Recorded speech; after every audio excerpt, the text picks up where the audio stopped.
ॐ नमो भगवते वासुदेवाय। ॐ नमो भगवते वासुदेवाय। ॐ नमो भगवते वासुदेवाय। हरे कृष्णा। सभी भक्तों को सादर प्रणाम।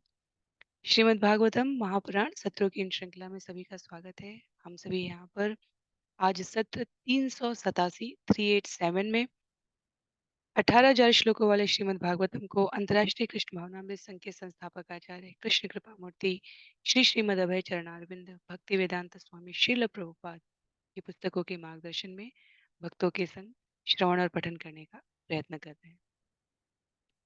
जैसा कि सत्रों का प्रारूप है, वर्तमान विषय वस्तु का संक्षिप्त अवलोकन, तत्पश्चात मंगलाचरण और उसके बाद एक एक श्लोक का वाचन, अनुवाद और श्रील प्रभुपाद के तात्पर्य के प्रकाश में हम सभी मनन करने योग्य बिंदुओं को श्रवण करके व्यवहार में लाने के लिए प्रयत्नशील होते हैं। वर्तमान विषय वस्तु के संदर्भ में यदि हम सभी को स्मरण है, स्कंद 7 अध्याय 11 जिसका नाम है पूर्ण समाज चतुर्वर्ण, 35 श्लोकों वाला ये सरल सा अध्याय है, जिसमें पिछले सत्र में हमने श्लोक संख्या 1 से लेकर 4 तक में युधिष्ठिर के द्वारा आगे की जाने वाली जिज्ञासा, श्लोक संख्या 5 से लेकर 12 तक नारद मुनि द्वारा सनातन धर्म के सिद्धांत व्यक्त करना और 13 से हमने जहां आरंभ कर दिया था वहां चतुर्वर्ण के परिचय के बारे में था। तो सरल अध्याय है। यहाँ पर जब हम कहते हैं श्लोक संख्या 1 से लेकर 4 तक युधिष्ठिर महाराज के द्वारा आगे की जिज्ञासा थी, तो वो इस अर्थ में थी जहाँ स्कंद 7 आरंभ होता है वहां करीब करीब प्रथम 10 अध्याय प्रहलाद महाराज और हिरण्यकशिपु के ऊपर केंद्रित हैं, क्योंकि युधिष्ठिर महाराज का प्रश्न था कि क्या भगवान समदर्शी हैं, और समदर्शी हैं तो भक्तों और अभक्तों में, नास्तिक और आस्तिक में किस प्रकार से अंतर हो पाता है, कैसे भगवान भक्तों के ऊपर विशेष कृपालु होते हैं। उस पूरे वृत्तांत को राजसूय यज्ञ में सुनाते हुए नारद मुनि के द्वारा ये वर्णन आगे बढ़ रहा है, जिसे सुखदेव गोस्वामी परीक्षित महाराज को सुना रहे हैं। तो श्लोक संख्या 1 से लेकर 4 तक युधिष्ठिर महाराज की आगे की जिज्ञासा का अर्थ था कि समाज, आदर्श समाज किस प्रकार की स्थिति को कहते हैं, जीव अपने लिए किन प्रकार के कार्यों में अनुरक्त होकर भगवत प्राप्ति को सरलतापूर्वक प्राप्त कर सकता है। तो 35 श्लोकों वाले इस अध्याय में यदि हम देखें तो इस अध्याय की समाप्ति के पश्चात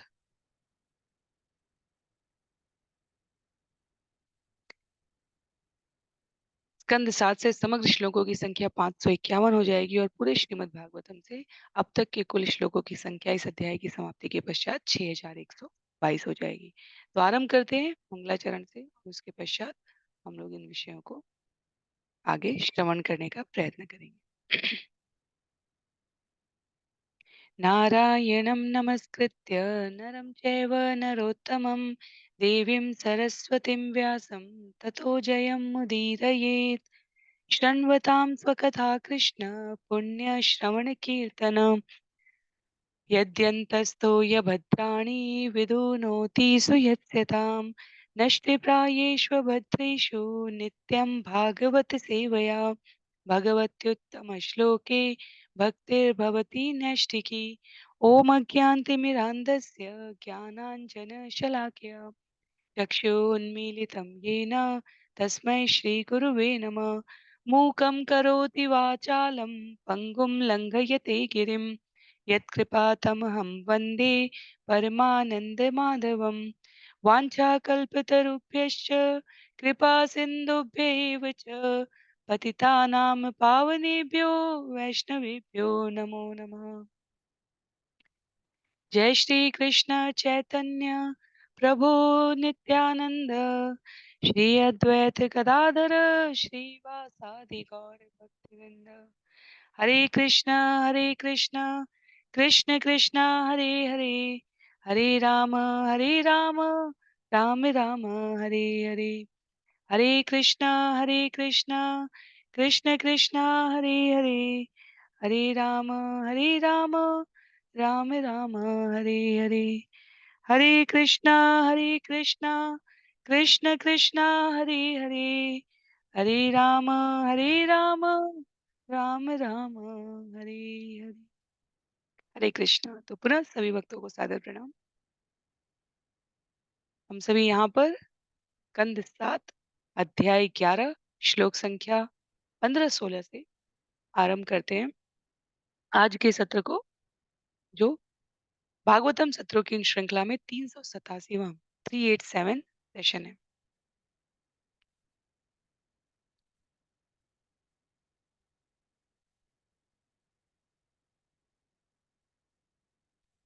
स्कंद 7 अध्याय 11 श्लोक संख्या 15। वैश्यस्तु वार्तावृत्ति स्यान्नित्यं ब्रह्मकुलानुग शूद्रस्य द्विज शुश्रूषा वृत्तिश्च स्वामिनो भवेत्। व्यवसायी वर्ग को सदैव ब्राह्मण के आदेशों का पालन करना चाहिए और कृषि व्यापार तथा गोरक्षा जैसे वृत्तिपरक कर्तव्यों में लगे रहना चाहिए। शूद्र का एकमात्र कर्तव्य है उच्च वर्ण में से किसी को स्वामी बनाना और उसकी सेवा करना। इस श्लोक पर हमने पिछले सत्र को समाप्त किया था। ब्राह्मण के लिए इससे पहले के श्लोक में 6 वृत्ति परक कर्म किए बताए गए थे और क्षत्रिय के लिए उसमें से एक की मनाही थी, दान लेने की। ब्राह्मण किसी व्यवसाय युक्त जहां वो अपने सेवा के बदले, अपने श्रम के बदले धनोपार्जन कर सके, ऐसी वृत्ति में रत रहने के लिए किया गया है। ये ब्राह्मण, क्षत्रिय, वैश्य और शूद्र का विभाजन जन्मना जातिगत श्रेष्ठता जैसी किसी आधारभूत संस्था पर नहीं है, अपितु भगवत गीता अध्याय 4 श्लोक संख्या 13 के गुण, कर्म और स्वभाव पर कहा गया है। समाज को किस आदर्श व्यवहारिक व्यवस्था के अंतर्गत संचालित होना चाहिए, उसको शास्त्रों से पठन करके पाठन में सहयोग करने वाले वर्ग को ब्राह्मण कहा गया है, जो वर्तमान में शिक्षक, वैज्ञानिक, अनुसंधानकर्ता, नीति निर्देशक तत्वों को बताने वाला वर्ग कहा जाता है। क्षत्रिय जो प्रशासक वर्ग कहा गया है, ब्राह्मण द्वारा संस्तुत नीति निर्देशक तत्वों को किस प्रकार व्यवहार में सामान्य जन द्वारा सुव्यवस्था स्थापित रह सके, ऐसी समाज की परिकल्पना के लिए जिनके द्वारा व्यवहार रूप में इसका अनुपालन कराया जाता है, उस प्रशासक वर्ग को क्षत्रिय कहा गया है। वर्ण व्यवस्था के गुण, कर्म और स्वभाव के अनुसार जो व्यापार परक वृत्ति में लगे हैं, उन्हें वणिक कहा गया है। जो अर्थव्यवस्था के क्रम में धनोपार्जन, व्यापार विनिमय की वृत्ति में अपने आप को संलग्न किए हुए हैं, और शूद्र कहा गया है जो सेवा के वर्ग में लगे हुए हैं। तो मैंने व्यक्तिगत उदाहरण देते हुए कहा था कि यदि आप बैंकिंग क्षेत्र में हैं, अनेकों प्रकार की जो बैंक की व्यवस्था है, चाहे वो सामान्य व्यक्ति से लेकर संस्थाओं को सेवा देने के क्रम में इंस्टीट्यूशनल बैंकिंग, एसएमई और सामान्य क्रम में जहाँ जहाँ आपको लोन्स मिलते हैं, जहाँ आपको क्रेडिट कार्ड्स मिलते हैं, जहाँ आपको अनेकों प्रकार की अन्य सुविधाएँ प्रदान की जाती हैं, या प्राइवेट बैंकिंग जहाँ एक-एक व्यक्ति का पोर्टफोलियो इतना बड़ा हो कि उनके लिए एक-एक कर्मचारी नियुक्त किया जाता है। तो ऐसे किसी भी क्षेत्र में कार्य करने वाले वो सेवक शूद्र वर्ग में आते हैं, वर्तमान प्रासंगिकता के अनुसार। तो श्रील प्रभुपाद यहाँ स्पष्ट करते हैं, उन्होंने अपने सत्रों में भी कई बार कहा है कि वास्तव में देखा जाए तो मूल रूप से प्रत्येक व्यक्ति जब जन्म लेता है, तो गुण, कर्म और स्वभाव में बात की जाए तो वो सेवक है। हम शिक्षा के द्वारा, आध्यात्मिक शिक्षा के द्वारा, सनातन के ज्ञान के द्वारा स्वयं को विकसित करते हैं। ये समझने के लिए योग्य बनते और बनाते हैं प्रशिक्षित गुरुओं के मार्गदर्शन में कि हमारा गुण, कर्म और स्वभाव किस ओर अधिक आकर्षित है। अन्यथा सभी अपनी इंद्रियों की सेवा कर रहे हैं, तो स्वभाव हमारा सेवा करना है, चाहे हम भगवान की सेवा कर रहे हैं, चाहे इंद्रियों की सेवा कर रहे हैं, स्वयं को प्रसन्न तुष्ट भोक्ता समझकर अनेक संसाधनों को एकत्र कर रहे हैं। क्रमशः गति करते हुए हम अपने आप को कहाँ तक लेकर जाना चाहिए? कहा गया है हमें अपने आप को ब्राह्मण वर्ग तक लेके जाना चाहिए और ब्राह्मण से भी श्रेष्ठ वैष्णव बनने का प्रयत्न करना चाहिए। तो ये मैंने संक्षेप में इसलिए स्पष्ट किया क्योंकि आज के सत्र से जहाँ हम लोग आरंभ करने जा रहे हैं, वहाँ पर इसके विस्तार में श्लोक संख्या 24 तक यदि हम देखें तो नारद मुनि इस चतुर्वर्ण के बारे में बता रहे हैं। तो 13 से 24 तक का ये विषय चतुर्वर्ण के बारे में।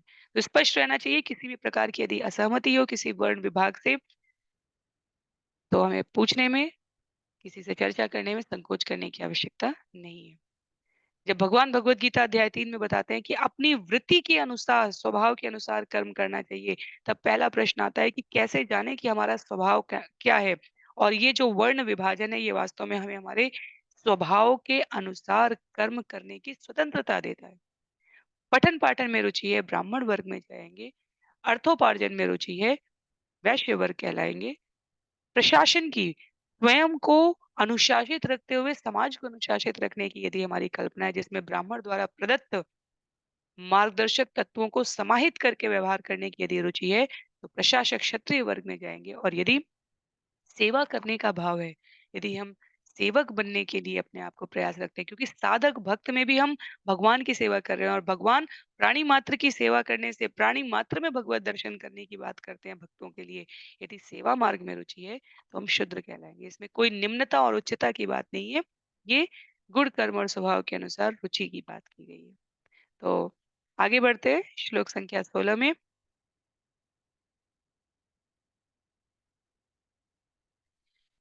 वार्ता विचित्रशालीन यायावरशिलोक्षणम् विप्रवृत्तिश्चतुर्धेयम् श्रेयसी च उत्तरा।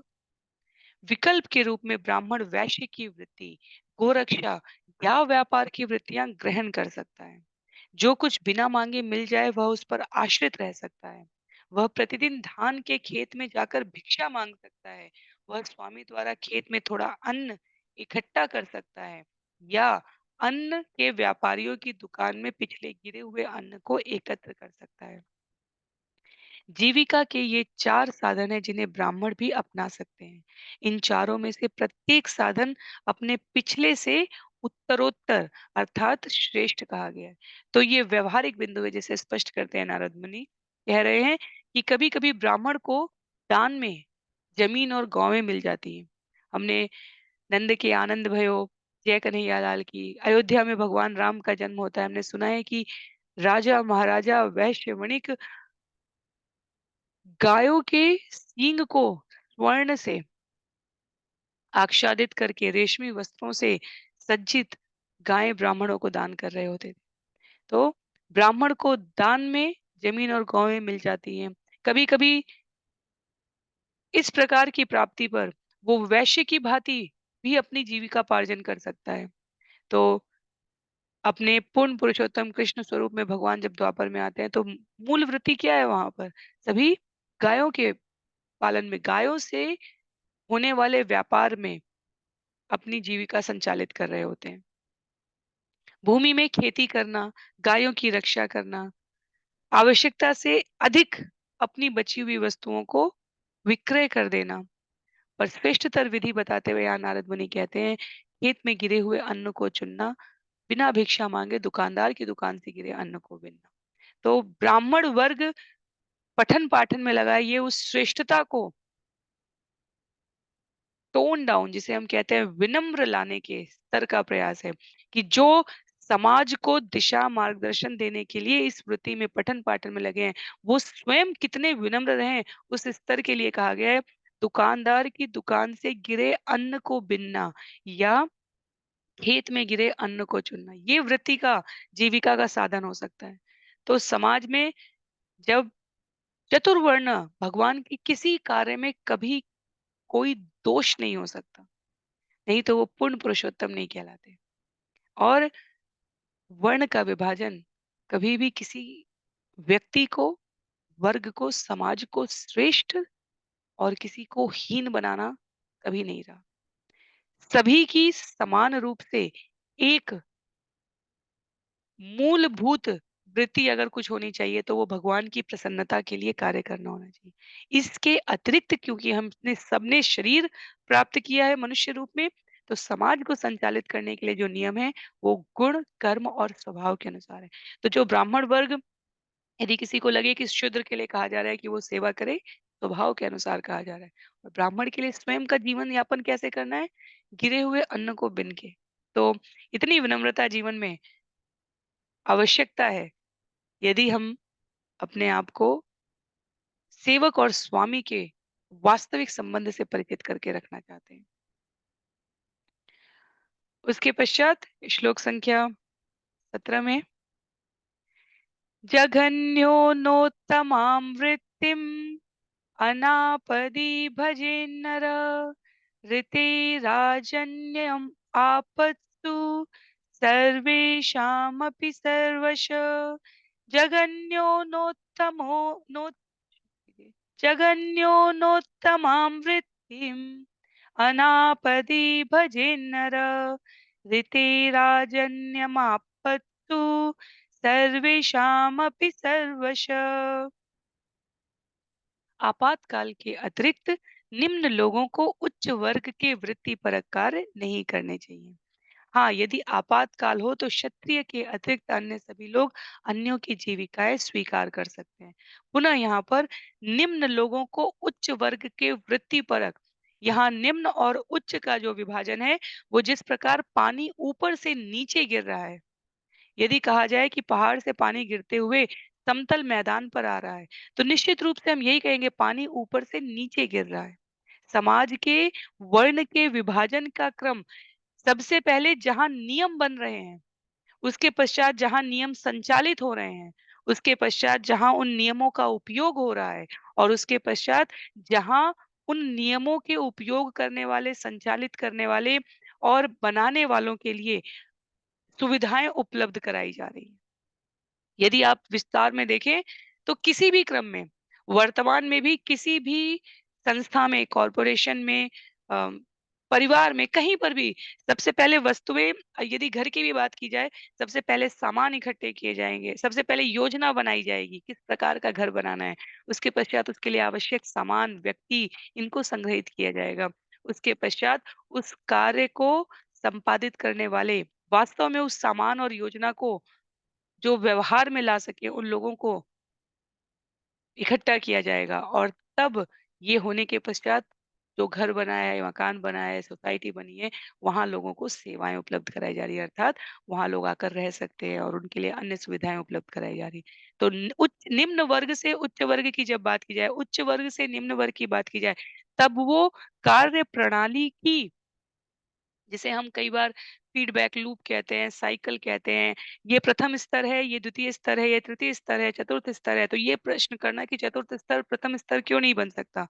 पहले हमें डिज़ाइन करना होता है, पहले हमें योजना बनानी होती है, उसके लिए हमारे पास कुछ प्रिंसिपल सिद्धांत होने चाहिए। तो निम्न वर्ग से उच्च वर्ग, निम्न और उच्च की जो हमारी परिभाषा है, वो धर्म की परिभाषा से अलग है यहाँ। तो इसमें कोई कभी अ, दुविधा नहीं होनी चाहिए और ना ही एक वर्ग के व्यक्तियों को दूसरे वर्ग के व्यक्तियों को निम्न या उच्च कहने का अधिकार है। शास्त्र इसकी अनुमति नहीं देता। हम अपनी शुद्र मानसिकता से इस प्रकार का अंतर स्वयं पैदा कर लेते हैं। पानी यदि कहा जाए कि माता गंगा जो उच्च लोकों से निकली, वो शिशुमार ग्रह मंडल में स्कंद 5 में हमने श्रवण किया, उसकी स्थिति के अनुसार है। वो भगवान शिव की जटाओं में आई तो वो निम्न नहीं हो गई वहाँ आकर, और उसके पश्चात वो धराधाम पर आई या धराधाम से वो बिल स्वर्ग में, नीचे के लोकों में गई हैं। तो माता गंगा की स्थिति में कोई अंतर नहीं आया, जीवों की शाश्वत स्थिति में कोई अंतर नहीं आया। उनकी भौतिक उपलब्धता के क्रम के अनुसार कहा गया है कि वो ऊपर से नीचे बह रही है। उसी प्रकार से वर्ण के विभाजन में जहाँ पर थॉट प्रोसेस है, जहाँ पर सोचने की, जहाँ पर सिद्धांतों को इकट्ठा करने की, जहाँ उसको अन्य समाज समाज के अन्य वर्ग को वितरण करने की बात है, उसे उच्च उस क्रम में वहाँ से प्रवाहित होते हुए वो कार्यस्थल तक पहुँच रहा है। इस क्रम में उच्च और निम्न कहा गया है। तो सबसे पहली पंक्ति यदि हम अनुवाद की पढ़ें और हमें लगे कि निम्न लोगों को उच्च वर्ग के वृत्तिपरक कार्य नहीं करने चाहिए, तो तुरंत मन में आएगा कि कहीं शूद्र और वैश्य और क्षत्रिय को ब्राह्मण से निम्न, या कहीं अम, ब्राह्मण को अन्यों से श्रेष्ठ। गुण, कर्म और स्वभाव में अलग-अलग स्वाभाविकता है और ये मूल रूप से समाज की सुव्यवस्था के लिए अंततः सभी के कृत्य भगवान को केंद्र में रखकर संपादित करने के लिए बने हैं। तो यहाँ पर श्रील प्रभुपाद तात्पर्य में भी कहते हैं, जब हम विस्तार में जाते हैं, कि वृत्तिपरक कर्तव्य वेदों का अध्यापन करना ब्राह्मण का हो गया। आपातकाल की स्थिति ना हो तो क्षत्रिय, वैश्य या शूद्र को यह वृत्ति इसलिए नहीं अपनानी चाहिए क्योंकि मूल वृत्ति जब वर्ग का विभाजन हुआ तो स्वभाव से ये थी। पर यदि हम अपने सूत गोस्वामी जी को देखें तो वो जन्मना जातिगत श्रेष्ठता में कहीं पे भी ब्राह्मण नहीं है। पूरी श्रीमद् भागवतम सुनाई जा रही है यहाँ पर। कभी नहीं, कहीं नहीं हमारे हमारे हरिदास ठाकुर हो गए, हमारे षट गोस्वामी हो गए, ये सभी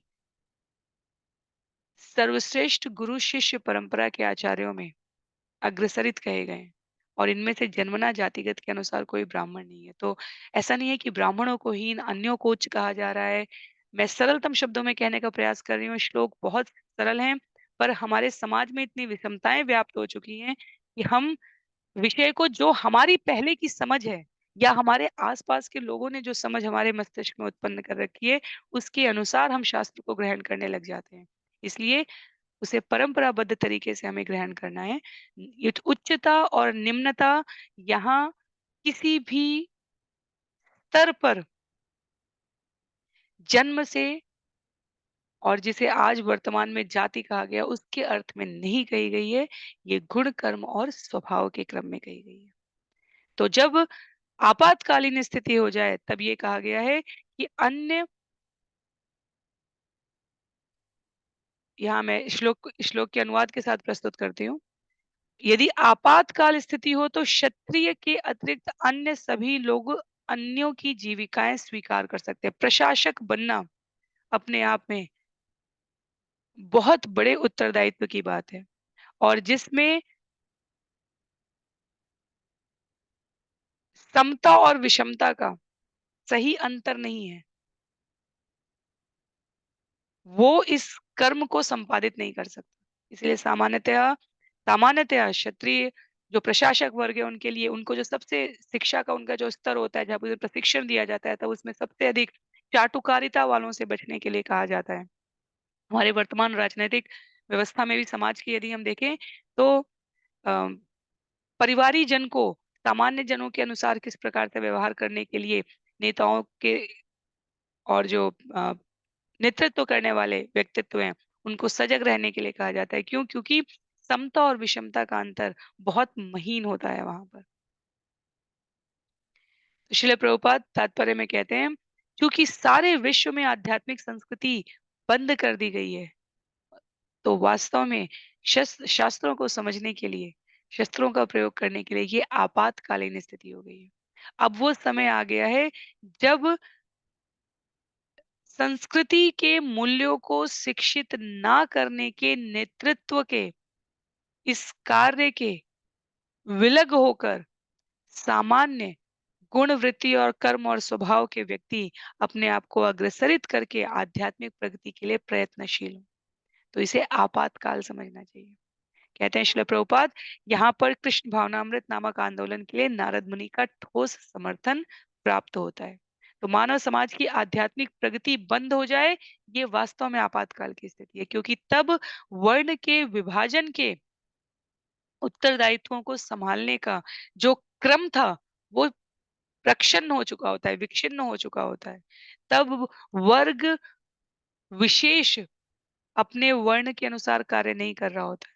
और ऐसी स्थिति में जब मूल आध्यात्मिक प्रगति कहाँ से आरंभ होगी? जब हम शास्त्रों के इन वचनों को पारंपरिक पद्धति से श्रवण और पठन करके व्यवहार में प्रयोग किस प्रकार से करना है, उसका ज्ञान प्राप्त नहीं कर रहे हों, तब श्रील प्रभुपाद कहते हैं कि आचार्यों की संस्तुति है कि सामान्य वर्ग को भी अपने आप को अधिक समय देकर अपनी मूल वृत्ति से अपने आप को प्रयासरत तरीके से इन अध्ययन अध्यापन के कार्य में प्रवृत्त करना चाहिए।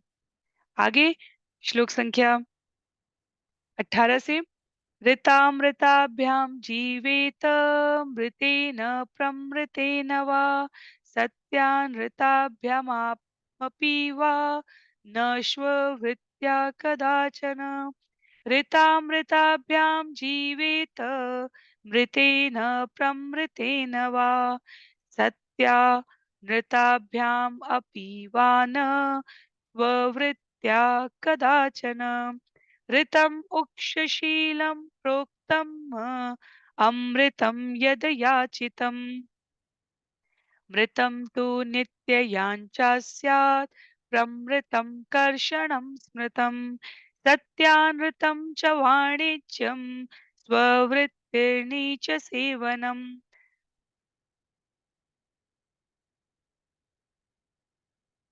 क्षमा कीजिए, हम लोग इन श्लोकों को एक बार फिर से करते हैं। ऋतामृताभ्यां जीवेत मृतेन प्रमृतेन वा सत्यानृताभ्यामपि वा न स्ववृत्त्या कदाचन ऋतं मोक्षशीलं प्रोक्तम् अमृतम यद याचितम। तो ये 3 पंक्ति का श्लोक एक साथ था यहाँ पे, और हम लोग मीटर में अलग चले गए थे।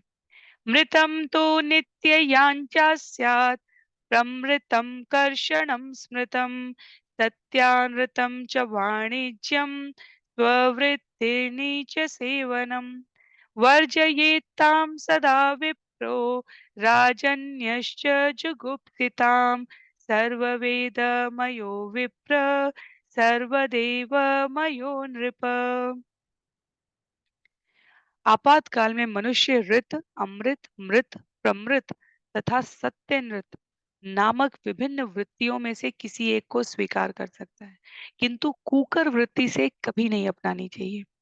उच्चशील वृत्ति में अर्थात खेती से अन्न करने की वृत्ति को होता है, इसे ही ऋत कहते हैं। बिना भीख मांगे एकत्र करना अमृत कहलाता है। अन्न की भीख मांगना मृत है। जमीन को जोतना प्रमृत है और व्यापार करना सत्यानृत है। किंतु निम्न पुरुषों की सेवा करना स्ववृत्ति या कुकर वृत्ति कहलाती है। विशेषतः ब्राह्मण तथा क्षत्रियों को शूद्रों की निम्न तथा गर्हित सेवा में नहीं लगना चाहिए। ब्राह्मणों को समस्त वैदिक ज्ञान में पटु होना चाहिए और क्षत्रियों को देवताओं की पूजा से भली भांति परिचित होना चाहिए। तो जिस व्यवस्था की यहाँ पर प्रस्तुति की जा रही है, ऋत, अमृत, मृत, प्रमृत और सत्यनृत, 5 वृत्तियों की यहाँ पर बात की गई है। हम लोग एक एक क्रम से इसको समझने का प्रयास करेंगे और अंत में जो कुकर वृत्ति कही गई है उसके बारे में भी श्रवण करेंगे। सबसे पहले ऋत कहा गया है खेती से अन्न एकत्र करने की वृत्ति, इसे ऋत कहा गया है, खेती से अन्न एकत्र करना। तत्पश्चात अमृत कहा गया है। जब हम अनुवाद के क्रम में देखते हैं तब यहाँ पर श्रील प्रभुपाद कहते हैं बिना भीख मांगे एकत्र करना अमृत कहा गया है। मृत कहा गया है अन्न की भीख मांगने को। प्रमृत कहा गया है इस क्रम में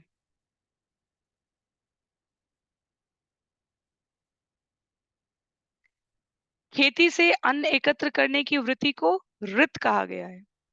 बिना भीख मांगे अन्न एकत्र करना अमृत कहा गया है। अन्न की भीख मांगना मृत कहा गया है। जमीन को जोतना, कई बार किराए पर जमीन दी जाती है, जमीन को जोत कर अपने लिए वृत्ति अर्जित करना प्रमृत कहा गया है और व्यापार करने को सत्यनृत कहा गया है।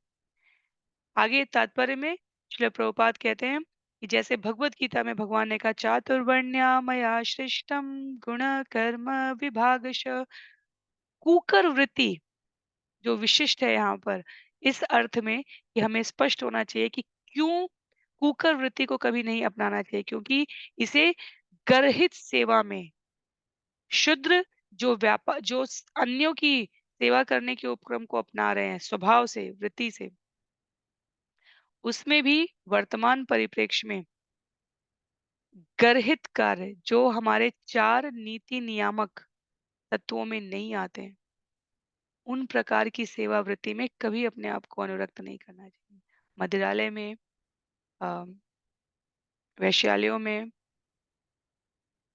व्यसन के स्थानों को, इस प्रकार के कार्यों में कभी भी अपने आप को संलग्न ना करना पड़े, ऐसी जीवन की अवस्था में अपने आप को सत्यनृत, मृत, अमृत, यदि सत्यनृत में नहीं हो पा रहे हैं, व्यापार नहीं कर पा रहे हैं, यदि प्रमृत जमीन को नहीं जोत पा रहे हैं, उस प्रकार से जीविका वृत्ति नहीं कर पा रहे हैं, तो मृत अवस्था तक भिक्षा मांगकर, भीख मांगकर अन्न के उपार्जन के लिए कहा गया है, पर अपने आप को गर्हित सेवा में लगाने से में अ, बहुत सतर्कता के साथ बचाना चाहिए, क्योंकि इससे आध्यात्मिक अवनति आरंभ हो जाती है। इससे यहाँ पर लिखते हैं शिला प्रभुपाद कि वर्णाश्रम सिद्धांत की इस क्रमिक उपेक्षा के कारण पूरा वर्णाश्रम सिद्धांत यदि प्रक्षन्न हो जाए तो समाज में किसी भी प्रकार की शांति और समृद्धि असंभव हो जाती है। तो गर्हित सेवाओं में एक शूद्र की वृत्ति तक वहां तक सही है जहां हम अन्य की सेवा उस स्तर तक उपलब्ध करा रहे हों जहां वो समाज को सही मार्गदर्शन देने में, धनोपार्जन करने कराने में, लोकाचार के नियमों का संरक्षण करने के प्रशासक वर्ग में सम्मिलित हैं। पर मनुष्य की निम्न प्रकार की इंद्रिय तृप्ति के कार्यों की प्रवृत्ति में जो संलग्न है, उनके संग कार्य करने से बचना चाहिए। अत्यंत सतर्कता के साथ बचना चाहिए। और इसमें तो वर्तमान परिप्रेक्ष्य में भी किसी को कोई आपत्ति नहीं होगी। और ब्राह्मण और क्षत्रिय यहाँ विशेष रूप से इसीलिए कहा गया शूद्र के गर्हित कार्यों में। तो यदि संभव है, इंद्रियों की तुष्टि आवश्यकता के अनुसार कर सकते हैं, तो अपनी वृत्ति में रहना चाहिए। और यदि नहीं कर सकते हैं, तो मृत अवस्था तक ठीक है, प्रमृत अवस्था तक ठीक है, पर कभी भी अपने आप को जो शास्त्र में निषेध कर्तव्य हैं, उनमें संलग्न नहीं करना चाहिए।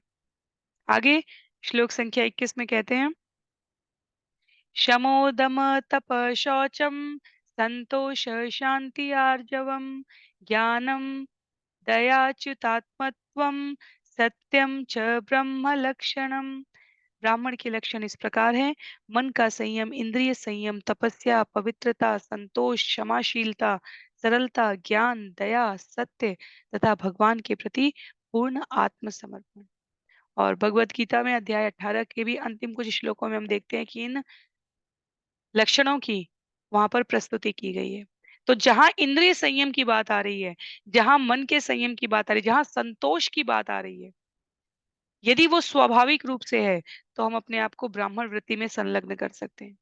यदि बहुत अधिक धन संग्रह करने की स्वाभाविक रुचि नहीं है, यदि सीमित आवश्यकताओं से, गोस्वामी तुलसीदास जी के लिए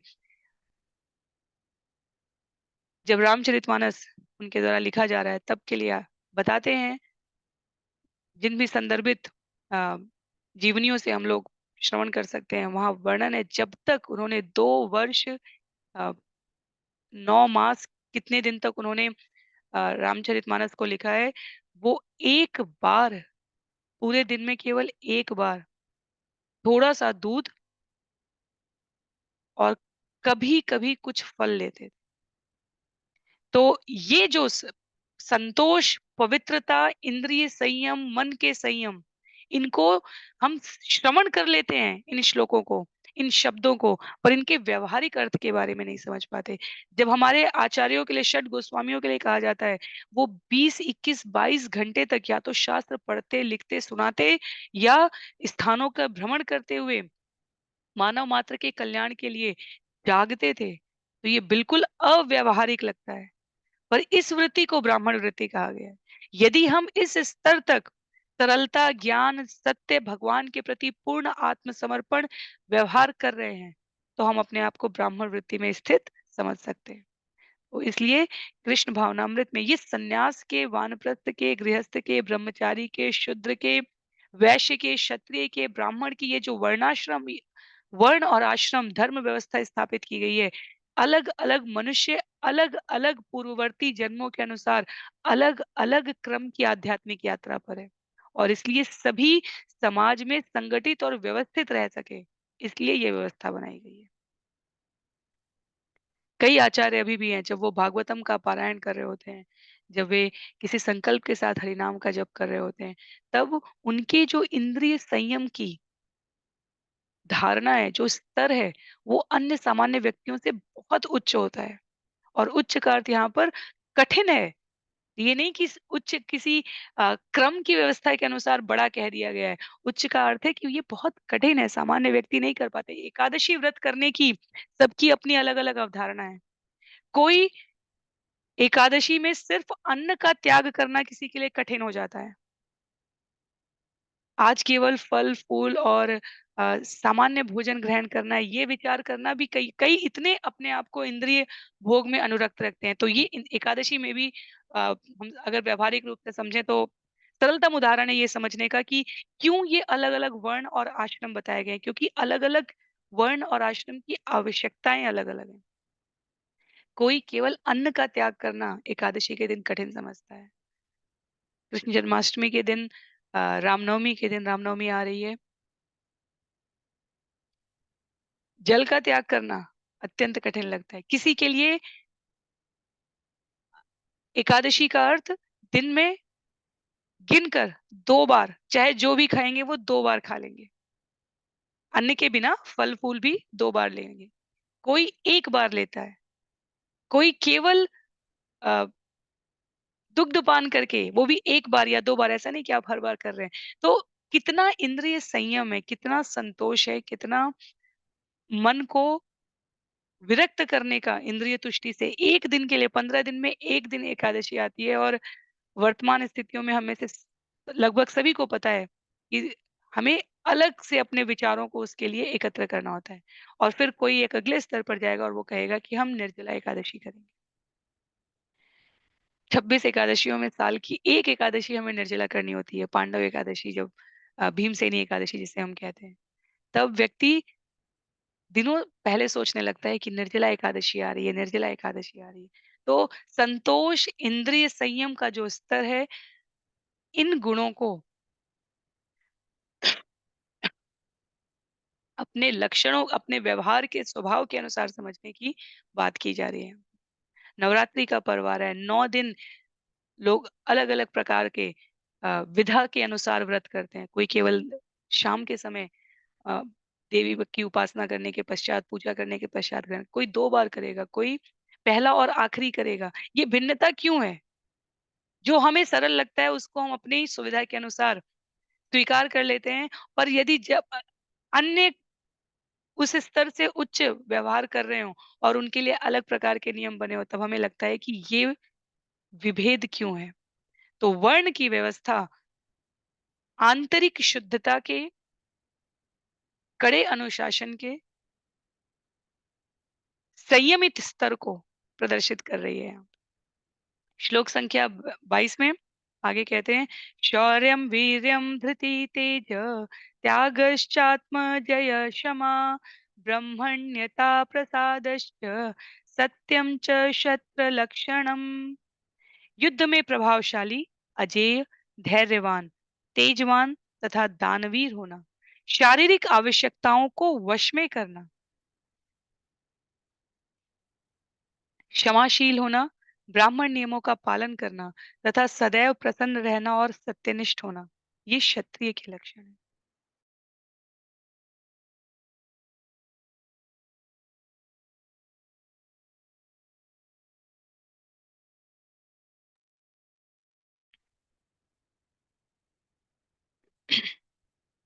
यदि हम देखें इन लक्षणों के बारे में, वर्तमान में सीमा पर हमारे जो सैनिक हैं, उनका प्रशिक्षण और सामान्य नागरिक का प्रशिक्षण कितना भिन्न होता है।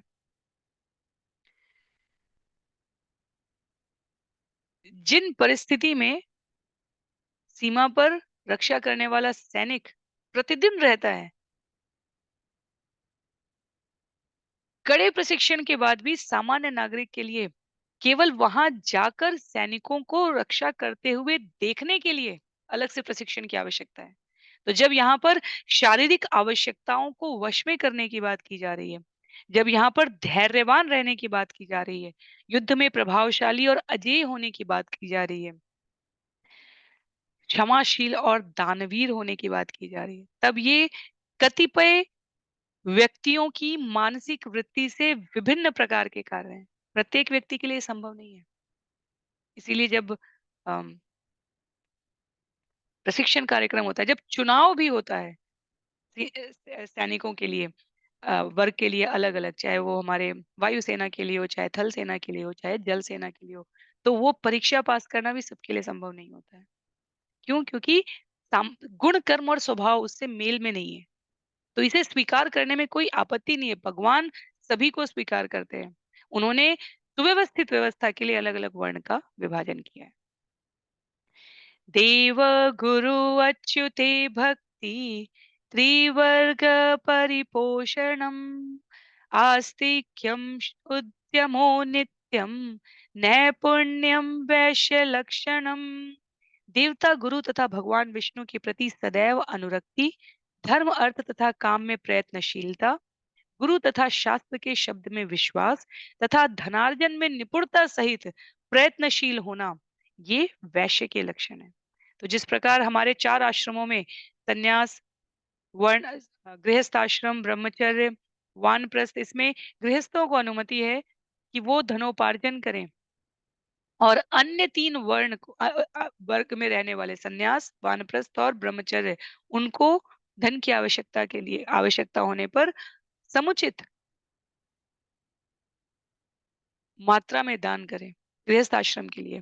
वैश्य के लिए कहा जा रहा है यहाँ पर, हमारे स्वयं के अनुभव में हम सभी परिचित होंगे कि हमारे आस-पास, चाहे संबंधियों में, चाहे शुभचिंतकों में, चाहे मित्रों में, चाहे परिवारीजन में, कुछ एक लोग ऐसे होते हैं जो स्वभाव से धन कमाने की प्रवृत्ति में होते हैं।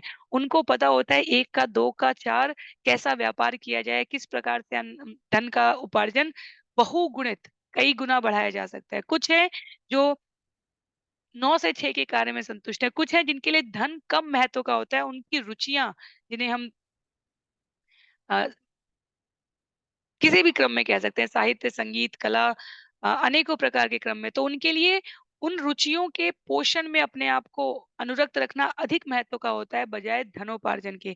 तो अलग-अलग वृत्ति के लोगों का अलग-अलग स्वभाव है।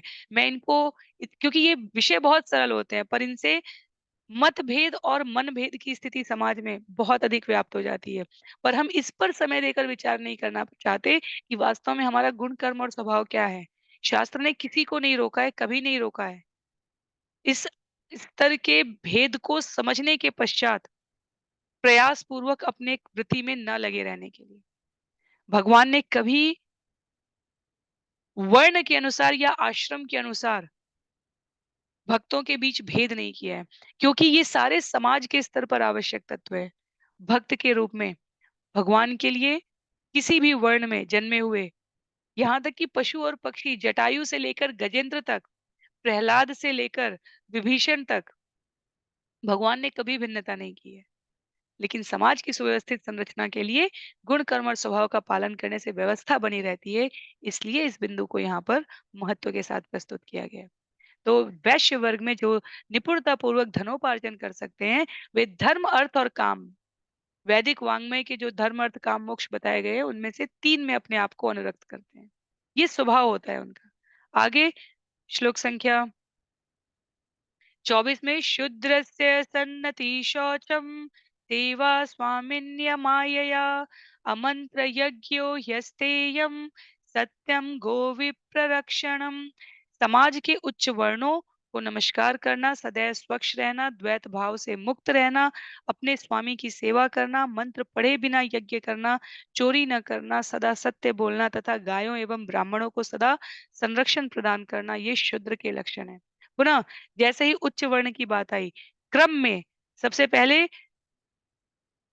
किसी भी कंपनी में, चाहे वो एफएमसीजीज़ हो, चाहे वो बैंकिंग हो, चाहे वो हॉस्पिटैलिटी हो, होटल मैनेजमेंट हो, हॉस्पिटल हो, कहीं पर भी सबसे पहले प्रोडक्ट तैयार हो रहा है, वस्तु बनाई जा रही है, व्यवस्था नियम बनाए जा रहे हैं। उसके पश्चात एक वर्ग है जो उनका पालन करवा रहा है और उसके पश्चात एक वर्ग है जो उनका पालन कर रहा है। सेवा के क्षेत्र में लगे हुए सभी लोग ऊपर के 3 जो डिपार्टमेंट्स हैं, उनके द्वारा संस्तुत कार्यों को व्यवहारिक स्तर पर पालन कर रहा है। उन्हें शूद्र कहा जा रहा है। तो व्यक्तिगत रूप से मैंने इसलिए पुनः कहा था किसी को कोई भ्रम न रहे, जातिगत जन्म किसी भी जाति में हो, जन्म से ब्राह्मण है, ब्राह्मण कुल में जन्म हुआ है, व्यवहार सेवा का कर रहे हैं। भगवान के लिए भक्त बनने के प्रयास में साधक के रूप में हम हरिनाम का जप करते हुए, शास्त्रों का अध्ययन करते हुए, श्रवण करते हुए, जीविका वृत्ति के लिए, अपनी रुचि के लिए चारों में से किसी भी वर्ग में लगे हुए हैं। भगवान के लिए इसका कोई अंतर नहीं है। जब यहाँ पर उच्च वर्ण है, तो जैसे मैं बैंक का उदाहरण इसलिए देती हूँ क्योंकि सामान्य रूप से वो मेरे लिए अधिक व्यावहारिक है। तो यदि प्रोडक्ट टीम ने कुछ डिज़ाइन किया है, यदि कंप्लायंस टीम, ऑडिट टीम उसके लिए रेगुलर चेक्स कर रही है कि हम उसका पालन कर रहे हैं या नहीं कर रहे हैं। यदि रिपोर्टिंग लाइन कितने कितने कस्टमर्स, कितने क्लाइंट्स आए, गए, इनकी संख्या को निर्धारित कर रही है, उनको व्यवस्थित कर रही है, लिख रही है और उसके पश्चात मार्केटिंग यदि उनको वितरण कर रही है, कस्टमर्स को, क्लाइंट्स को, ये सारी यूनिट्स आपस में काम कर रही हैं। समाज की व्यवस्था भी बिल्कुल वैसी ही है। मार्केटिंग कंप्लायंस से क्वेश्चन नहीं कर रही है कि तुमने ये नियम क्यों बनाया? तो उसी प्रकार समाज के लिए जो व्यवस्था स्थापित है, वो छोटे-बड़े, उच्च-नीच के क्रम में ये उच्च और नीच का शब्द हमारे मन मस्तिष्क में इतने अंतर के साथ बैठा दिया गया है कि हम उसमें श्रेष्ठता और निम्नता को देखने लग जाते हैं। ये वास्तव में आगे कहते हैं शिला प्रभुपाद तात्पर्य में, ये वास्तव में स्वयं को उस स्तर तक लाने के लिए जहाँ समाज की समस्त इकाइयाँ भौतिक वृत्ति का संचालन करते हुए एक मत होकर अपने को आध्यात्मिक वृत्ति में संलग्न कर सके। तो अंत में लिखते हैं श्रील प्रभुपाद यहाँ पर, ब्राह्मण क्षत्रिय वैश्य स्तर को प्राप्त ना करना, पूर्णतः शुद्ध ना होना, द्विज ना होना, मंत्रोच्चार ना करना, ये सफल नहीं होता है। अर्थात जब हम कुछ नियमों को सीखकर आगे बढ़ने का प्रयत्न करते हैं, तब हम अपने आप को क्रमशः ऊपर के डिपार्टमेंट्स में, जहाँ से योजनाएं आरंभ हो रही है, वहां तक प्रयत्नशील तरीके से पहुंचा सकते हैं। उसके पश्चात श्लोक संख्या 25 से बहुत ही रोचक और साथ ही साथ विवादित विषय आरंभ हो रहा है। श्लोक संख्या 25 से 29 तक पतिव्रता स्त्री के कर्तव्य के बारे में कहा गया है। हम लोग श्रवण करेंगे।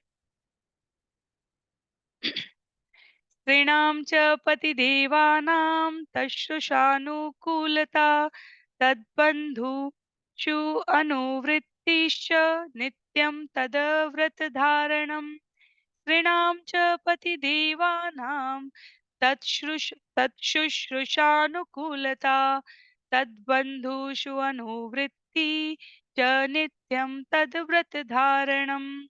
पति की सेवा करना, अपने पति के अनुकूल रहना, पति के संबंधियों तथा मित्रों के प्रति भी समान रूप से अनुकूल रहना तथा पति के व्रतों का पालन करना, ये चार नियम पतिव्रता स्त्री के लिए पालनीय है।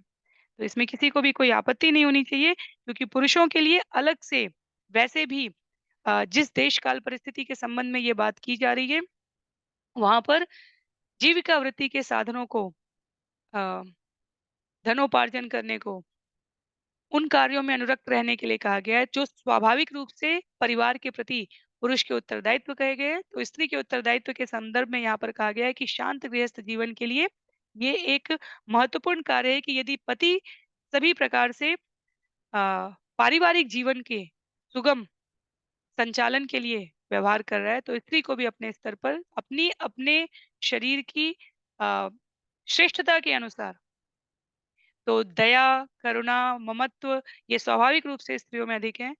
और ऐसा नहीं है कि पुरुष क्रूर हैं, लेकिन अ, पुरुषों की अपनी श्रेष्ठता है शरीर संबंधी, चाहे वो बल के संबंध में हो, चाहे वो अर्थोपार्जन के समय, चाहे अहंकार वृत्ति, गुणों गुणों और अवगुणों दोनों में, दोनों शरीर में भिन्नता है। और मनोविज्ञान से लेकर चिकित्सा विज्ञान से लेकर कहीं पर भी इस अवधारणा को एकमत नहीं कहा गया। शारीरिक संरचना से लेकर व्यवहारिक और मनोवैज्ञानिक स्तर की भी भिन्नता है। और उस क्रम में यहाँ पर कहा गया है कि यदि पति परिवार के पालन के लिए अपने आप को प्रतिबद्ध तरीके से व्यवहार कर रहा है, तो वहीं साथ ही साथ एक शांत गृहस्थ के लिए स्त्री को भी पति के अनुकूल कहना है यहाँ पर, क्योंकि किसी भी प्रकार के यदि हम वैवाहिक नियमों को भी देखें, सामान्य स्तर पर भी, तो जिन मंत्रोच्चारण के साथ ये क्रिया संपन्न होती है, इस व्यवस्था की स्थापना की जाती है, वहाँ पर दोनों के निर्दिष्ट कर्तव्यों को सम्यक रूप से पालन करना अनिवार्य बताया गया। श्रील प्रभुपाद यहाँ पर चाणक्य पंडित के उपदेश का उल्लेख करते हुए कहते हैं, दंपत्यो कलयो नास्ति तत्र श्री स्वयं आगता। जहाँ पति पत्नी में झगड़ा नहीं होता, वहां भाग्य की देवी लक्ष्मी उस घर में आती है। तो ये विषय सरल है पर विवादित है, क्योंकि अनेकों प्रकार की कपोल कल्पित धारणाएं हैं। हर व्यक्ति उठकर इस विषय पर कुछ भी बोलने और कहने का सामर्थ्य रखता है। षोडश संस्कार में जहाँ विवाह संस्कार बताए गए हैं, वहाँ इसके बारे में विस्तार से उल्लेखित किया गया है। तो श्रील प्रभुपाद वर्ण व्यवस्था में यहाँ पर नारद मुनि द्वारा जो युधिष्ठिर महाराज को व्यक्त किया जा रहा है इन 4 श्लोकों में, उसे इसलिए लक्षित करते हुए तात्पर्य में विशेष प्रभाव के साथ स्त्रियों के कर्तव्य के बारे में बता रहे हैं, क्योंकि वर्ण व्यवस्था, आश्रम व्यवस्था, समाज व्यवस्था का बहुत बड़ा उत्तरदायित्व स्त्रियों के ऊपर भी है। तो ऐसा नहीं है कि केवल पुरुष जिम्मेदार है, ऐसा नहीं है कि केवल स्त्रियां जिम्मेदार हैं। शांति और प्रसन्नता के लिए वर्णाश्रम प्रणाली का आरंभ भौतिक जगत में किया गया है। तो जब हम बात करते हैं श्रील प्रभुपाद से, कई बार जो स्त्री शरीर की शिष्याएं हैं, उन्होंने कहा कि शास्त्र में स्त्रियों के लिए इस प्रकार के संबंध है। श्रील प्रभुपाद ने कहा वो विशेष रूप से उल्लेखित है। अन्य सभी नियम जहाँ स्त्री शब्द नहीं संबोधित किया गया है, वो वास्तव में पुरुषों के लिए। तो यदि मात्रात्मक तरीके से देखा जाएगा, तो समाज के दोनों लिंगों के लिए, स्त्री या पुरुष, नियम बनाए गए हैं और पालन करने के लिए उनकी प्रासंगिकता हमें देश काल और परिस्थिति के अनुसार समझनी चाहिए। तो संगठित रखने के लिए, शांति और प्रसन्नता बनाए रखने के लिए वर्णाश्रम प्रणाली का आरंभ भौतिक जगत में है, और आत्मा के स्तर पर आध्यात्मिक जगत के लिए श्रील प्रभुपाद स्पष्ट करते हैं कि स्त्री और पुरुष शरीर से कोई भिन्नता नहीं। क्यों? क्योंकि आत्म तत्व पर सभी समान है। पर व्यवहारिक स्तर पर जगत में मनुष्यों के कार्यकलापों के लक्षण सुस्पष्ट होने चाहिए। उसी के अनुसार शिक्षा लेनी और देनी चाहिए। इसलिए ये आध्यात्मिक प्रगति सरल तरीके से जीवन में क्रियान्वित होती रहे, ये व्यवस्था स्थापित की गई है। श्लोक संख्या 26 और 27 में सम्मार्जन उपलेपाभ्याम गृह मंडन वर्तने स्वयं च मंडिता नित्यम परिमृष्ट परीक्षदा कामे रुचा वचे साध्वी प्रश्रयेण दमेन च वाक्ये सत्ये प्रिय प्रेम्णा काले काले भजेत पतिम। पतिव्रता साध्वी स्त्री को चाहिए कि अपने पति की प्रसन्नता के लिए स्वयं को अच्छे अच्छे वस्त्रों से सजाए तथा स्वर्णाभूषणों से अलंकृत हो। सदैव स्वच्छ तथा आकर्षक वस्त्र पहने, अपना घर बुहारे तथा उसे पानी तरल पदार्थों से धोए, जिससे सारा घर सदा शुद्ध तथा स्वच्छ रहे। उसे गृहस्थी की सामग्री एकत्र करनी चाहिए और घर को अगुरु तथा पुष्पों से सुगंधित रखना चाहिए। उसे अपने पति की इच्छा पूरी करने के लिए तैयार रहना चाहिए। साध्वी स्त्री को विनीत तथा सत्यनिष्ठ रहकर, अपने इंद्रियों पर संयम रखकर तथा मधुर वचन बोलकर, काल तथा परिस्थिति के अनुसार अपने पति की प्रेमपूर्ण सेवा में लगना चाहिए। व्यवहारिक रूप में से हम में से किसी को भी इसमें कोई आपत्ति नहीं होनी चाहिए, ना ही अम, स्त्रीवाद की तरफ से, ना ही पुरुषवाद की तरफ से। क्योंकि यदि हम व्यवहारिक स्तर पर भी देखें, तो आज भी, क्योंकि ये यहाँ पर शास्त्र में स्त्रियों के लिए कहा गया है, इसलिए स्त्री पक्ष को कई बार इससे आपत्ति होने लग जाती है कि हमें क्या करना है, क्यों बताया जा रहा है। कई बार इस प्रकार की विसंगतियां देखने को मिल जाती है, कई बार नहीं, अनेकों बार। अध्ययन अध्यापन के लिए कोई भेद नहीं है शास्त्र में। स्त्रियां भी अध्ययन करती हैं, अध्यापन कर सकती हैं।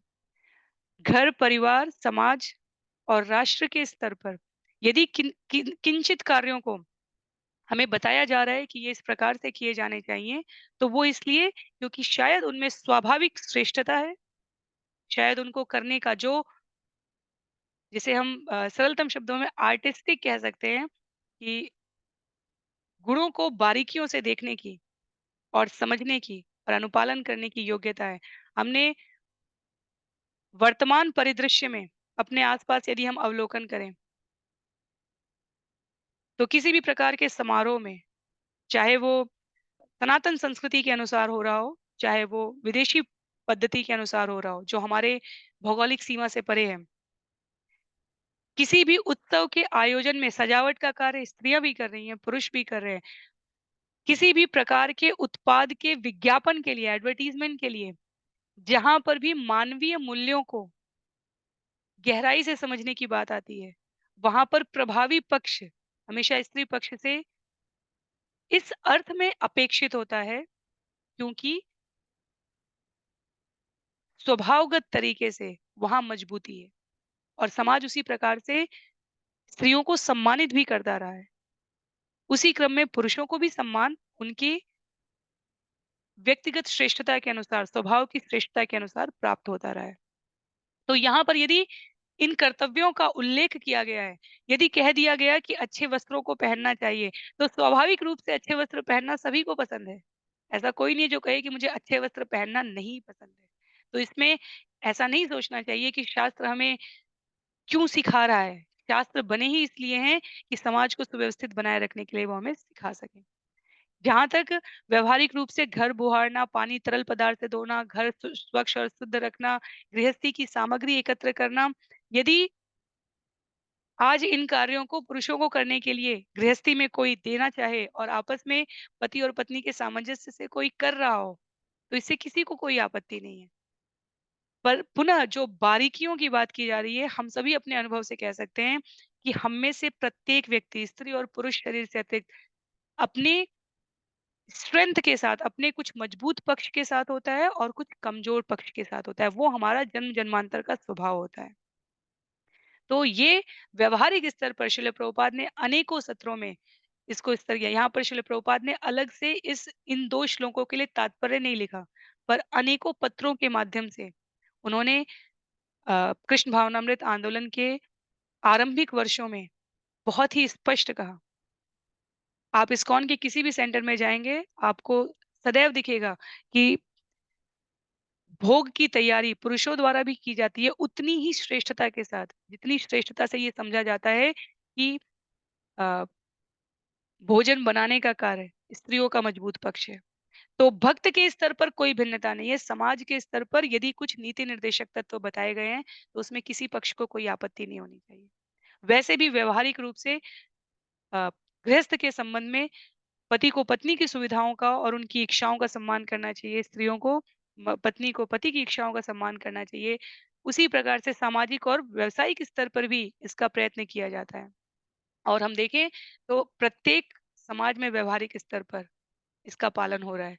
जहाँ ये व्यवस्था सम्यक नहीं है, समानता एक अपूर्ण शब्द है, समानता कभी नहीं हो सकती और कहीं नहीं हो सकती क्योंकि प्रत्येक पक्ष कुछ मजबूती के साथ है और कुछ कमजोरियों के साथ है। उनको स्वीकार करते हुए, एक-दूसरे को सहयोग करते हुए सम्यक समाज की स्थापना के लिए इन नियमों को बताया गया है। तो गृहस्थी किसी को यदि इन श्लोकों में ऐसा लगे कि शास्त्र स्त्रियों के साथ भेदभाव कर रहा है, उन्हीं को क्यों ये कार्य करने चाहिए, वो व्यक्तिगत रूप से इस पर चर्चा कर सकते हैं। पर जहाँ तक मैंने गुरुओं और आचार्यों से सुना है अ, वरिष्ठ माताओं को विभिन्न केंद्रों में कार्य करते हुए, व्यवहार करते हुए एक स्वस्थ और सुखी परिवार को देखा है। वहाँ मुझे इस स्तर पर कोई भेदभाव नहीं लगता। हमारी व्यावहारिक रुचि से ज़्यादा आवश्यक ये होता है कि हमारे व्यावहारिक उत्तरदायित्व क्या है? और यदि स्त्री शरीर हो या पुरुष शरीर हो, दोनों इसको भली-भाँति समझते हैं, तो समाज में कोई अ, कलह का अवसर उपस्थित नहीं होगा।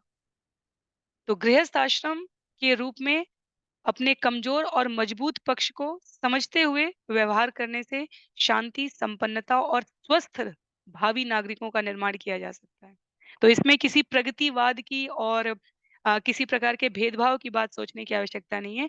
व्यक्तिगत रूप से हम सभी परिचित होते हैं कि हमारी श्रेष्ठता किसमें है और हमारी अ, कमजोरी किसमें है। तो यदि शास्त्र स्त्रियों को ये नियम बताता है तो ये किसी प्रकार से स्त्री पक्ष की को कमजोर करने के लिए नहीं है। ये शायद स्वाभाविक श्रेष्ठता मजबूती है, जो हम सभी अनुभव कर सकते हैं और इसलिए यहाँ व्यक्त किए गए। इन कार्यों को करने का अर्थ ये भी नहीं है कि आपको अन्य कार्य करने की उपलब्धता नहीं है और इन कार्यों में यदि आपको पुरुषों का सहयोग चाहिए, परिवार में जो पति के रूप में, भाई के रूप में, पिता के रूप में सहयोग करने के लिए, वो यदि सहयोग नहीं कर रहे हैं, उस प्रकार की भिन्नता की स्थिति में भी हमें शास्त्रों का ही आश्रय लेना पड़ेगा। कि क्या निर्दिष्ट कर्तव्य है। व्यावहारिक देश, काल और परिस्थिति के अनुसार हमें धर्म का पालन करने की व्यावहारिकता बताई गई है। तो ये मूलभूत नियम है, इनमें घर बुहारने की जगह अम, कुछ भी और कहा जा सकता है। घर को साफ रखने के लिए जो जिस भी प्रकार के कृत्रिम यंत्र हैं, उनका प्रयोग कौन स्विच दबाएगा, कौन बटन दबाएगा, इस प्रकार के कार्यों की का वर्गीकरण भी अपनी-अपनी व्यक्तिगत सहमति के अनुसार हो सकता है। पर कहीं से भी हमें ये नहीं समझना चाहिए कि शास्त्र स्त्रियों के साथ भेदभाव करते हैं। शास्त्रों ने स्त्रियों को बहुत उन्नत पक्ष प्रदान किया है। हम अपूर्ण शिक्षा पद्धति से, सम्यक रीति से श्रवण ना करके, पठन ना करके किसी को कमतर और अधिकतर ना समझें। यदि अभी भी कोई भिन्नता हो, क्योंकि सामान्यतः प्रश्न आ जाते हैं मेरे पास, इसलिए मैं इस विषय को अ, व्यावहारिक स्तर पर स्पष्ट करना चाहती हूँ कि कभी भी शास्त्र में व्यक्तियों को स्त्रियों को कम अधिकार, अधिक कर्तव्य, अधिक त्याग, इस प्रकार की बातें नहीं की गई हैं। और ये मेरा स्पष्ट मत है, और मैं अनेक उदाहरणों से जो शास्त्र के अनुसार जीवन यापन कर रहे हैं, उनके जीवन में भी देख रही हूँ। यदि तब भी आपको लगे कि शास्त्र स्त्रियों के साथ पक्षपात करते हैं, उनको कम समझते हैं, पुरुषों को अधिक अधिकार दिए हैं, तो आप अपने विचारों को प्रेषित कर सकते हैं, हम लोग उनको अलग से समझेंगे। आगे बढ़ते हैं श्लोक संख्या 28 में। संतुष्टा अलोलुपा दक्षा धर्मज्ञा प्रिय सत्यवाक् अप्रमत्ता शुचि स्निग्धा पतिं त्वपतितं भजेत्। साध्वी स्त्री को लालची नहीं होना चाहिए, अपितु उसे सभी परिस्थितियों में संतुष्ट रहना चाहिए। उसे गृहस्थी के कामकाज में अत्यंत पटु होना चाहिए और धार्मिक नियमों से पूर्णतया अवगत होना चाहिए। उसे मधुर तथा सत्य भाषणी होना चाहिए। उसे अत्यंत सतर्क तथा सदैव शुद्ध एवं पवित्र रहना चाहिए। इस प्रकार एक साध्वी स्त्री को उस पति की प्रेम पूर्वक सेवा करनी चाहिए जो पतित ना हो। हम स्पष्ट देख सकते हैं यहाँ पर कि शास्त्र ने दोनों के लिए निर्दिष्ट कर्तव्य बताए हैं। पतित पति की सेवा करने के लिए कहीं स्त्रियों को, पत्नियों को बाध्य नहीं किया गया है। इसका अर्थ ये हुआ कि जब एक पक्ष से अपेक्षा की जा रही है, तो दूसरे पक्ष के लिए निर्दिष्ट कर्तव्य प्रत्येक स्तर पर बताए गए हैं। तो आगे बढ़ेंगे हम लोग श्लोक संख्या 29 में। या पतिं हरिभावेन भजे श्रीव तत्परा हर्यात्मना हरिर्लोके पत्या श्रीव मोदते। जो स्त्री लक्ष्मी जी के पद चिन्हों पर पूरी तरह चलकर अपने पति की सेवा में लगी रहती है, वह निश्चित रूप से अपने भक्त पति के साथ भगवत धाम वापस जाती है और वैकुंठ लोक में अत्यंत सुखपूर्वक रहती है। यदि कहीं पर भी हमें स्त्री और पुरुष के कर्तव्य के लिए कोई एक श्लोक उद्धृत करना हो, तो ये नारद मुनि द्वारा कहा गया श्लोक अपने आप में परिपूर्ण है। पूर्ण नहीं है, परिपूर्ण है। स्त्री के कर्तव्य, पुरुष के कर्तव्य दोनों यहाँ समाहित हो गए हैं। भक्त पति, पति भक्त होना चाहिए। भक्त के गुणों को अध्याय 12 में वर्णन किया गया है। भक्त के गुणों को अनेकों स्थान पर शास्त्रों में वर्णन किया गया है। भक्त पति के साथ लक्ष्मी के अनुसार लक्ष्मी जी के पद चिन्हों पर चलकर आचरण करने वाली स्त्री वैकुंठ लोक में अत्यंत सुखपूर्वक रहती है। दोनों के निर्दिष्ट कर्तव्य यहाँ पर उल्लिखित कर दिए गए हैं। तो किसी भी स्तर पर कोई भेदभाव नहीं। वास्तव में शास्त्र के इस क्रम में जहाँ वर्ण और आश्रम समझाए जा रहे हैं, जहाँ आदर्श समाज समझाए जा रहे हैं, वहाँ स्त्रियों के कर्तव्य बताने की नारद मुनि की ये शिक्षा इस बात पर अधिक महत्व देती है कि समाज की व्यवस्थित रहने में स्त्रियों का कितना बड़ा योगदान है। तो समाज और शास्त्र इसे उन्नत दृष्टि से व्यक्त कर रहा है, ना कि किसी कैदी की तरह, किसी गुलाम की तरह, किसी द्वितीय श्रेणी के प्राणी की तरह। ऐसा कोई भाव नहीं है यहाँ पर। ये स्पष्ट इस अर्थ में, जैसे सैनिकों की ट्रेनिंग मैंने पहले भी कहा अधिक कठिन होती है, सामान्य नागरिक से अधिक कठिन होती है। उनका प्रशिक्षण अधिक कठिन होता है। इसका अर्थ ये नहीं है कि सैनिक ये समझें कि हम अधिक पतित हैं क्या? नहीं समझते ना। समाज उन्हें, सैनिकों को अधिक सम्मान देता है, सुविधाएँ देता है, वरीयता देता है। क्यों? क्योंकि उनका उत्तरदायित्व अधिक होता है। तो जहाँ कर्तव्य और उत्तरदायित्व की अधिकता है, शास्त्र वहाँ सम्मान भी अधिक दे रहा है। स्त्रियों का सम्मान इस अर्थ में यहाँ पर अधिक ही है। पति को भक्त होना चाहिए, स्त्री को लक्ष्मी जी के पद चिन्हों का अनुगामी होना चाहिए, और ऐसा जीवन जीने वाले गृहस्थ में अपने आप को जीवन के अंत में भगवत धाम को वापस लेके जा सकते हैं। और ये सब तब व्यवहारिक रूप से संभव है जब दोनों एक साथ हरि नाम में, हरि कथा में, भगवत सेवा में, गुरु के आश्रय में समान नियमों को, इन उद्धरणों को श्रवण करते हुए अपने आप को अनुरक्त रखते हैं। उसके पश्चात अंतिम 5 श्लोक हैं। श्लोक संख्या 30 से लेकर 35 तक मिश्रित वर्ण के कर्तव्य और व्यावसायिक उत्तरदायित्व के परिणाम बताए जा रहे हैं। तो यदि अब समाज इस प्रकार के नियमों में संलग्न नहीं है, तो समाज की गति के बारे में व्यक्त करते हुए श्लोक संख्या 30 में कहते हैं, वृत्ति संकर जाति नाम तत् तत् कुल कृता भवेत् अचौराणाम पापानाम अंत्यज अंतेवसायिनाम।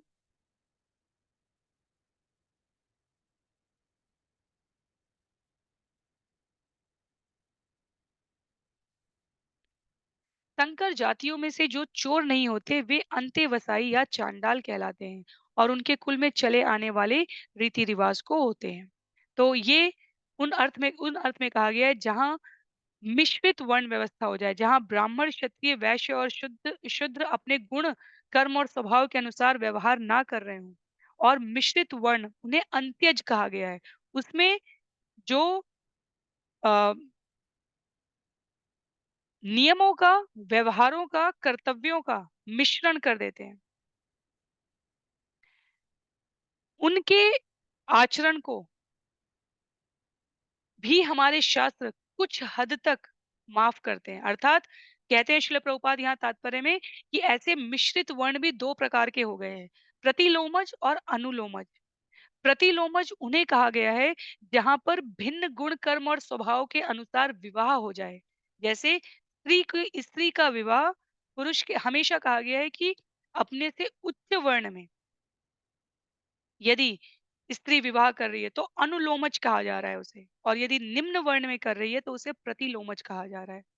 तो स्त्री यदि उच्च वर्ण में और वर्ण पुनः यहाँ पर कहा जा रहा है गुण कर्म और स्वभाव के अनुसार तो अनुलोम कहा गया है।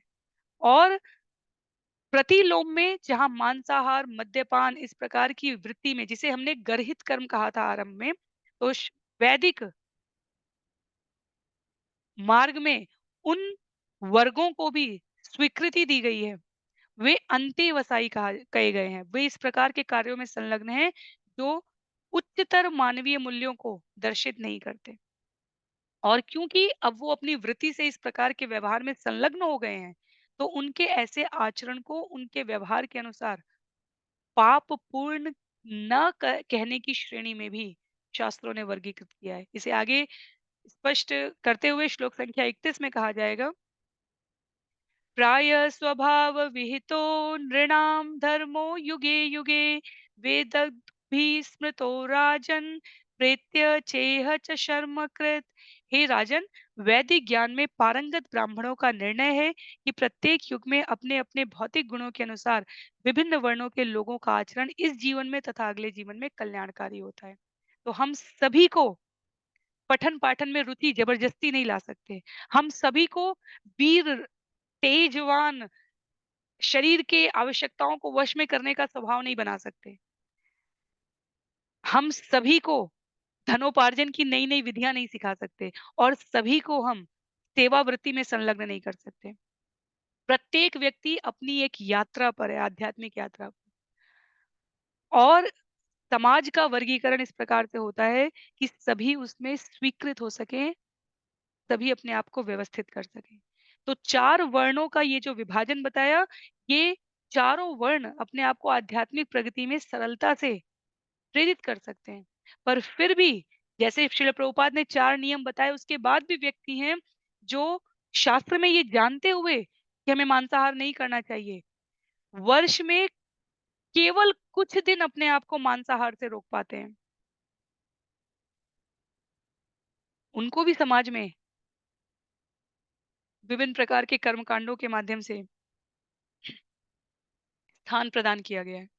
उसी प्रकार से कुछ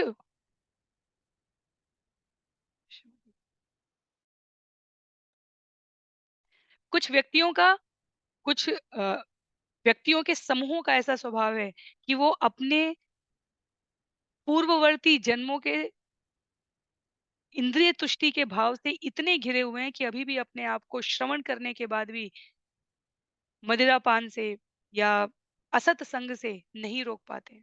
तो प्रतिलोमज, अनुलोमज ये वर्गीकरण उनके लिए किया गया। पर राजा के रूप में पारंगत ब्राह्मणों के निर्देशन में शास्त्र कहते हैं कि विभिन्न वर्णों के लोगों के आचरण उनके गुण कर्म और स्वभाव के अनुसार अनुपालन किए जा रहे हों, ये देखना राजा का कर्तव्य है, तो प्रशासन का कर्तव्य है। और वो करते हुए भी यदि कोई भगवत भक्ति में स्वयं को संलग्न कर सके, यदि जिह्वा से हरि नाम का उच्चारण कर सके, तो इससे श्रेष्ठ कुछ भी नहीं। पशु जगत के श्रील प्रभुपाद तात्पर्य में कहते हैं पशु जगत के कृत्य जिनका दैनिक जीवन है, पशु जगत अर्थात केवल खाना, सोना, अपने आप को इंद्रियों को तुष्ट करना और अपनी रक्षा के लिए भय से रक्षा करने के लिए किंचित व्यवहार करना, उनको भी क्रमशः वैदिक ज्ञान में पारंगत किया जा सके, इसके लिए प्रयास किया जाना चाहिए। तो इसमें भी किसी को कोई विशेष आपत्ति नहीं होनी चाहिए, क्योंकि हम सभी जानते हैं आस-पास व्यवहार के अनुसार अ, 90% अंक पाने वालों के लिए अलग अलग प्रकार की वरीयता है, 75 से 89 नंबर पाने वालों के लिए अलग वरीयता है, 60% से ऊपर वालों के लिए अलग वरीयता है, उसके पश्चात 35% पे पास किया जाता है, 33 पे पास किया जाता है, फिर 2-4 नंबर ग्रेस मार्क वाले होते हैं, उनको भी कोशिश करके उन्हें पास एक और अवसर प्रदान किया जाता है। उसके पश्चात भी यदि किसी की पढ़ने-लिखने में रुचि नहीं होती है, तो उसके लिए अलग प्रकार की व्यावसायिक वृत्तियों का अ, समाज में अनुपालन करने के लिए कहा गया है। तो ये वर्गीकरण सदैव रहा है समाज को सुव्यवस्थित और संगठित करने के लिए। हम अपनी योग्यताओं को बढ़ाते हुए अपने वर्गीकरण के क्रम को भेद सकते हैं। मूल बात यहाँ पर वर्ण और आश्रम की इस अर्थ में समझने के लिए है। श्लोक संख्या 32 में वृत्त्या स्वभाव कृतया वर्तमान स्वकर्म कृत हित्वा स्वभावजम कर्म शनैः निर्गुणतामित्यात्। यदि कोई अपनी प्रकृति जन्य भौतिक स्थिति के अनुसार अपना वृत्तिपरक कार्य करता है तथा धीरे धीरे इन कार्यों को छोड़ देता है, तो उसे निष्काम अवस्था प्राप्त हो जाती है। तो इसीलिए कहा जा रहा है हम स्वभाव नहीं बदल पा रहे हैं। यदि किसी के मुंह से 16 हरिनाम की माला जाप नहीं होती, तो कहा जाता है एक से आरंभ करिए, आरंभ तो करिए। तो वही क्रम है यहाँ पर। तो अंतिम कुछ श्लोक हमारे लिए सिर्फ सरल रूप में उप्यमानम मुहु क्षेत्रम स्वयं निर्वीर्यतामियात् न कल्पते पुनः सुत्ये उक्तम बीजम च नश्यति एवं कामाशयं चित्तम कामानमत्ति सेवया विरज्येत यथा राजन अग्निवत् काम बिंदुभी। हे राजन, यदि कोई खेत को बारंबार जोता बोया जाता है तो उसकी उत्पादन शक्ति घट जाती है और जो भी बीज बोए जाते हैं वे नष्ट हो जाते हैं। जिस प्रकार घी की एक एक बूंद डालने से अग्नि कभी नहीं बुझती, अपितु घी की धारा से वह बुझ जाएगी, उसी प्रकार विषय वासना में अत्यधिक लिप्त होने पर ऐसी इच्छाएं पूरी तरह नष्ट हो जाती हैं। तो कई बार धीरे धीरे घी की बूंदे, बहुत ही व्यावहारिक उदाहरण है, धीरे-धीरे घी की बूंदें यदि छिड़की जाएँ, तो अग्नि नहीं बुझती है, पर ढेर सारा घी उड़ेल दिया जाए तो अग्नि संभवतः बुझ जाती है। तो प्रभुपाद कहते हैं, जो अत्यधिक पाप वृत्ति में लगे हुए हैं, उन्हें जी भर के पाप करने की भी स्वतंत्रता हमारे शास्त्र देते हैं कि कभी तो संभव है कि इन कार्यों से ऊब कर उन्हें शुद्ध बनने का अवसर प्राप्त करने की आकांक्षा हो। कभी सम्राट अशोक का उदाहरण दिया जाता है, इतना जघन्य स्तर का नरसंहार देखने के पश्चात युद्ध से घृणा हो जाए। उस अर्थ का उदाहरण है यहाँ पर। इसका अर्थ ये नहीं है कि शास्त्र हमें इंद्रिय भोग की छूट दे रहे हैं। ये स्वभाव है। यदि वो इतने गर्हित कर्मों में लिप्त है, तो उसके लिए प्रार्थना भरे शब्दों के साथ भगवान से निवेदन करते हुए उसको उसके स्वभाव के अनुसार ही कार्य करने देना चाहिए। कब भगवत कृपा से, कब नारद मुनि कृपा करेंगे और कोई वाल्मीकि प्रकट हो जाए, ये सामान्य मनुष्य नहीं समझ सकते। किसका सुकृत कब उदित होगा और वो अपने गुण कर्म और स्वभाव की श्रेष्ठतर स्तर को प्राप्त कर ले। शास्त्र कहते हैं ये उस व्यक्ति के,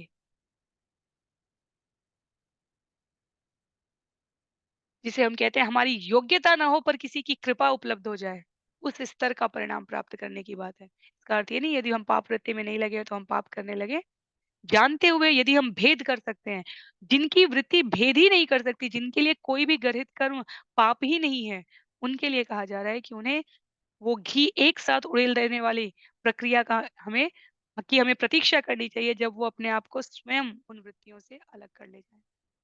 यस्य यत् लक्षणं प्रोक्तं पुंसो वर्णाभिव्यञ्जकं यदन्यत्रापि दृश्येत तत्तेनैव विनिर्दिशेत्।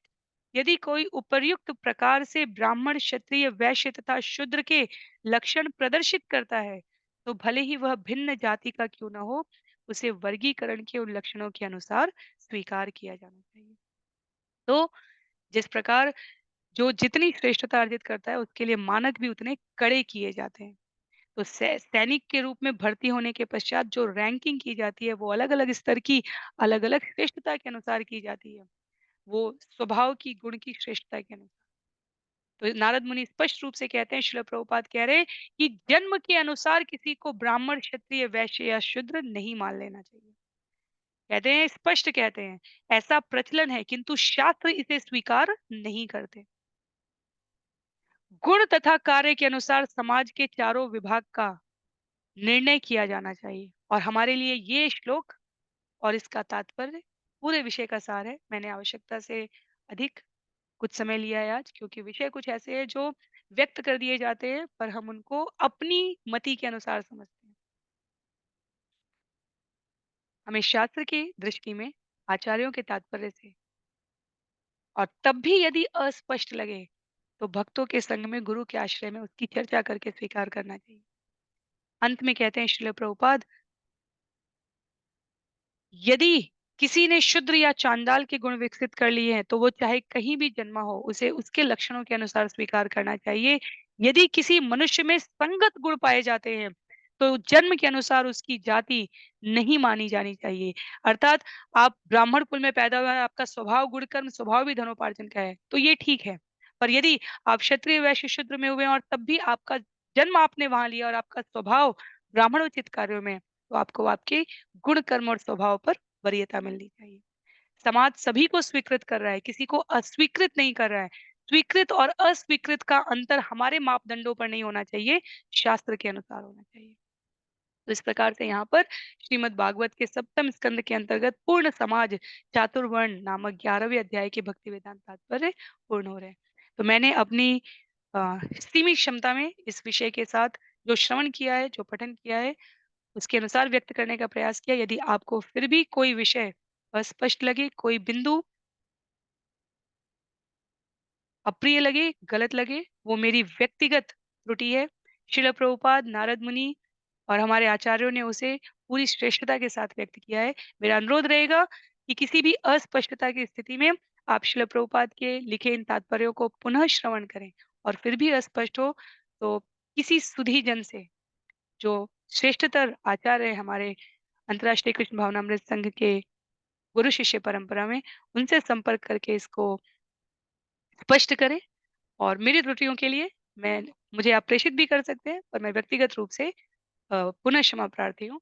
और विषय को उसकी सम्यकता के अनुसार समझें और तब हम सभी अपने जीवन में व्यवहार करने के लिए प्रयास करें। तो आज के सत्र को यहीं पर समाप्त करेंगे।